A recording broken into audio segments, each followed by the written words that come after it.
Source of inspiration. Sharing the journey of discovery. PSNA College of Engineering and Technology. மாண்புமிகு உறுப்பினர் திருமதி தாரகை but அவர்கள். மாண்புமிகு பேரவைத் தலைவர் அவர்களே,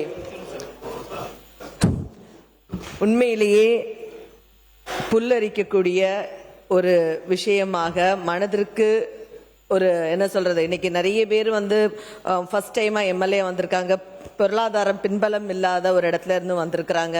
அவர்களுக்கெல்லாம் இன்றைக்கு நமக்கு இன்னைக்கு ஒரு காரு, சட்டமன்ற உறுப்பினர்களுக்கான காரு, டிரைவருக்கான சேலரி, பிளஸ் அந்த இது உதவியாளர்களுக்கான சேலரி எல்லாம் கவர்மெண்டே நம்ம அரசாங்கம் கொடுக்குன்னு சொல்ற டைம்ல எதிர்கட்சியில இருக்கிறவங்களுக்கும் இது உண்மையிலேயே சந்தோஷமாக தான் இருக்கும். அவங்களுக்கு வெளிப்படுத்த முடியாது, அது எனக்கு தெரியும்.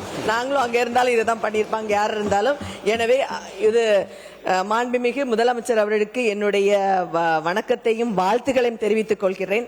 அதே போல இன்றைக்கு 110 கீழ் கொடுத்தக்கூடிய அனைத்து விதிகளையும் பார்த்தோன்னா இந்த அரசு மக்களுக்கான அரசு என்பதை திரும்ப திரும்ப சொல்லிக் கொண்டிருக்கிறார்கள். இந்த அரசில் கூடுதலாக ஏன்னா முதலமைச்சர் விரிவான காப்பீடு திட்டத்தில் 5 லட்சம் கண்டிப்பா அந்த மக்களுக்கு நமக்கு தெரியாது. ஆனா இப்போ 25 lakhs ஆக இன்க்ரீஸ் பண்ணி கொடுத்திருக்கிறது. அதுவும் ஏன்னா எல்லா இடத்துலயுமே எல்லா மற்ற கவர்மெண்ட் அதர் கண்ட்ரீஸ்ல நம்ம பார்த்தோம்னா மருத்துவ சேவை என்பது கவர்மெண்ட் தான் நமக்கு கொடுத்துட்டு இருந்து. ஆனால் இன்றைக்கு இந்தியாவிலேயே தமிழகத்தில் மருத்துவ சேவை நமக்கு கவர்மெண்ட் கொடுக்கும், 25 லட்சம் ரூபாய் கொடுக்கும் சொல்றது அதுவும் ஒவ்வொரு சாமானிய மக்களுக்கும் பெருமையான நன்றி மட்டும் நன்றி மட்டும் சொன்ன திட்டத்தை சொல்லணும்ல சார். இல்ல புதிய அதாவது எனவே இந்த கோரிக்கை எழுதும் வைக்காமல் விளக்கமாக பேசாமல் நன்றி மட்டும் சொல்லி முடிங்க. எனவே மாண்புமிகு முதலமைச்சர் அவர்களுக்கு காங்கிரஸ் பேரியக்கத்தின் சார்பாக எங்களுடைய நன்றியை தெரிவித்துக் கொள்கிறோம். Source of inspiration.